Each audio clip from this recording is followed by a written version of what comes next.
warahmatullahi wabarakatuh. Halo, selamat datang di Praktikum Ilmu Reproduksi Ternak Acara 1 tentang Anatomi dan Fisiologi Organ Reproduksi Ternak. Sebelumnya, perkenalkan saya Intan Claudia, NIM akhir 280 dari kelompok 7D.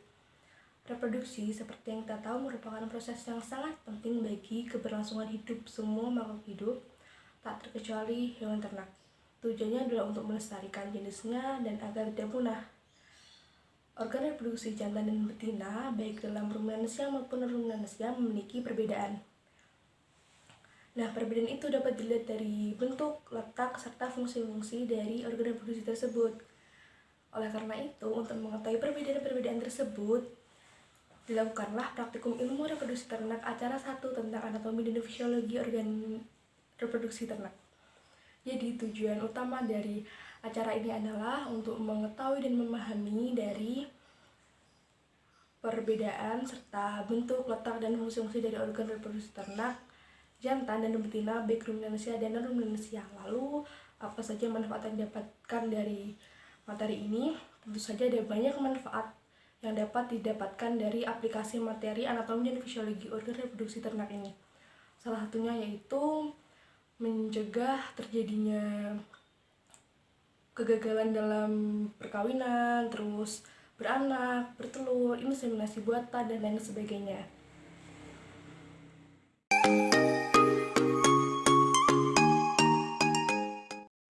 Nah, selanjutnya saya akan menjelaskan tentang materi dan metode yang digunakan dalam Praktikum Ilmu Reproduksi Ternak Acara 1 ini.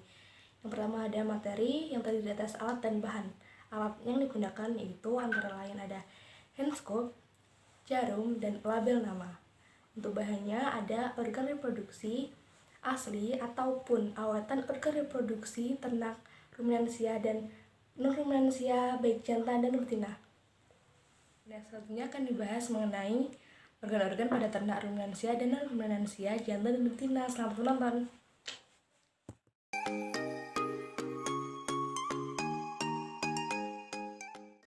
Perkenalkan, nama saya Muhammad Kresnaduta Wiryawan, NIM 30110. Pada bagian ini, saya akan menjelaskan tentang organ reproduksi ternak ruminansia jantan. Yang pertama adalah organ yang disebut dengan testis. Testis merupakan organ pembentuk sel sperma yang berjumlah 2 buah dan dibungkus oleh skrotum. Testis terdiri dari 3 sel utama, yaitu sel Sertoli, sel Leydig, dan sel tubulus seminiferus. Selanjutnya adalah organ epididymis. Epididymis merupakan pipa panjang yang berkelok-kelok. Memiliki 5 fungsi utama, yaitu sebagai transportasi, pengatur konsentrasi, maturasi sperma, penyimpanan sementara, dan reabsorpsi.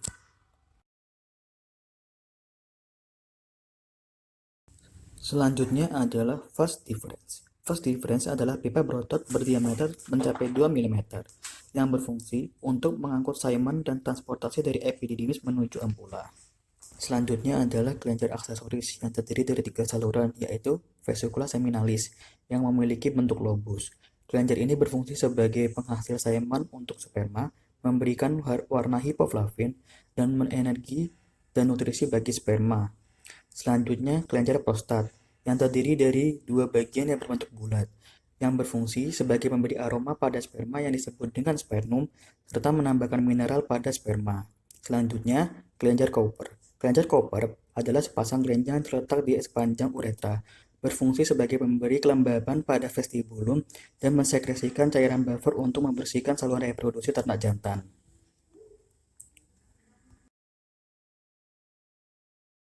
Organ terakhir adalah organ penis yang terdapat di luar, yang terdiri dari 3 bagian, yaitu akar, badan, dan kepala.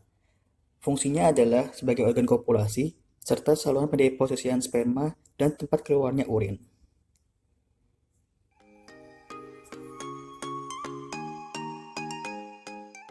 Selanjutnya, saya Miranda Rupertiwi, nomor NIM 230 10 119 130 118, akan menjelaskan tentang organ reproduksi pada ternak ruminansia betina.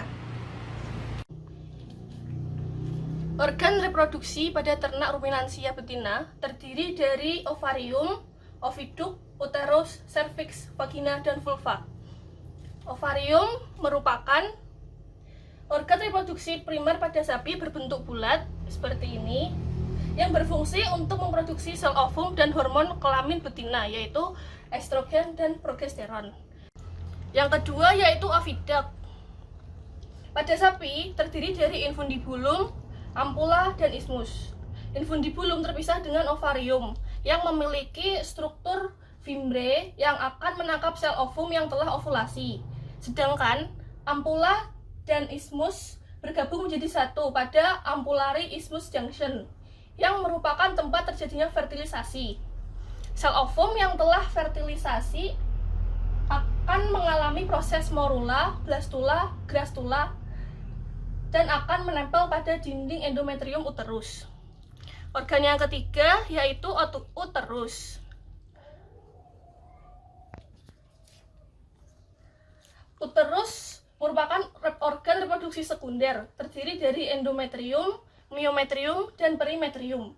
Uterus memiliki fungsi utama yaitu mempertahankan dan menyediakan nutrisi untuk fetus, sekaligus sebagai tempat pertumbuhan dan perkembangan fetus.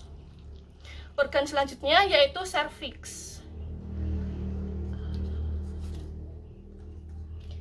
Serviks yaitu dinding tebal dengan lumen yang sempit, yang tersusun dari otot-otot sphincter, yang berfungsi melakukan seleksi pada sperma yang masuk ke dalam organ reproduksi ternak betina, memproduksi lendir saat birahi, dan mencegah adanya kontaminasi mikroba atau bakteri dari luar. Organ selanjutnya yaitu vagina. Vagina memiliki bentuk tabung dengan dinding tipis dan elastis yang berperan sebagai tempat pendeposisian semen pada perkawinan alami. Organ yang terakhir dan organ yang terluar yaitu vulva. Vulva merupakan organ terluar yang tersusun atas lapisan yang terdiri dari labia minora dan labia mayora, yang berperan sebagai organ kopulasi dan digunakan sebagai tanda adanya birahi.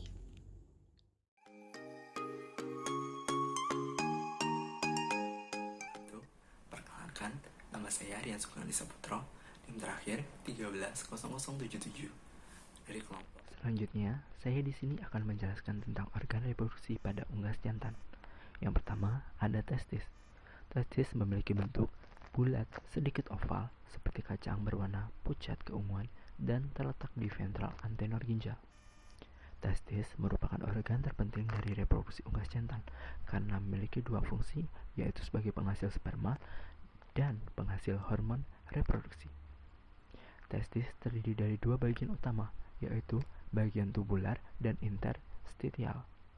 Pada bagian tubular, 80-90% merupakan tubular seminiferus yang berfungsi untuk menghasilkan sperma dan menghasilkan sel Sertoli. Fungsi dari sel Sertoli adalah menghasilkan nutrisi untuk sperma. Sedangkan bagian interstitial, testis terdiri dari sel-sel Leydig yang berfungsi sebagai penghasil hormon testosteron. Organ yang kedua adalah epididymis. Epididymis merupakan saluran yang melekat pada testis. Epididymis ini memiliki jumlah sepasang dan terletak di bagian sebelah dorsal testis. Epididymis terbagi atas 3 bagian, yaitu kaput, korpus, dan cauda. Kaput memiliki fungsi dalam perkembangan motilitas spermatozoa, korpus dalam zona bidding atau mengikat, dan cauda untuk penimbunan spermatozoa. Epididymis pada unggas memiliki fungsi yaitu sebagai alat transportasi, pengatur konsentrasi, maturasi sperma, serta tempat penyimpanan sementara. Organ yang ketiga yaitu vas deferens. Vas deferens merupakan saluran yang diawali dari epididymis sampai dengan organ papila. Organ ini jumlahnya sepasang. Pada ayam jantan muda kelihatan lurus, dan pada ayam jantan tua terlihat berkelok-kelok.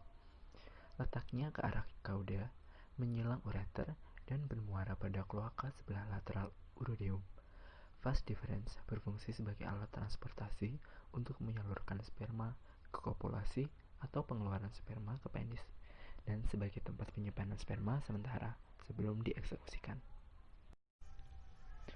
Organ terakhir yaitu papila. Papila merupakan penis pada ayam yang tidak berkembang seperti ternak lainnya. Bentuknya hanya sebagai papila atau palus dan rudimenter seperti puting susu dan agak berkembang pada saat kopulasi atau terangsang libidonya.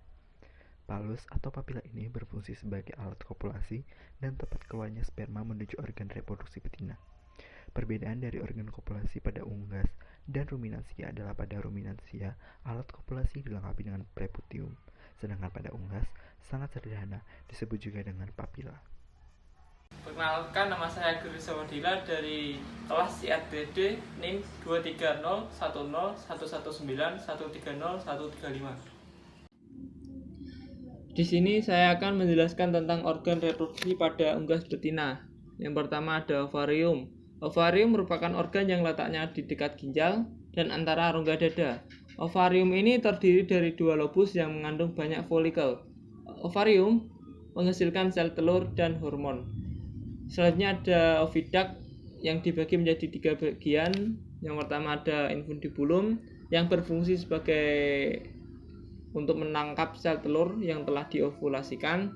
Yang kedua ada magnum berfungsi sebagai penghasil sel telur yang membutuhkan waktu sekitar 2-3 jam. Yang ketiga ada isthmus yang berfungsi untuk membentuk membran sel kulit telur di mana membutuhkan sekitar 1,5 jam.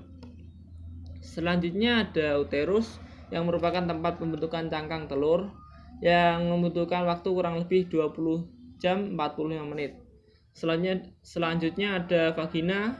Vagina merupakan saluran terusan dari uterus dan berdekatan dengan kloaka yang berfungsi sebagai alat kopulasi pada ternak betina.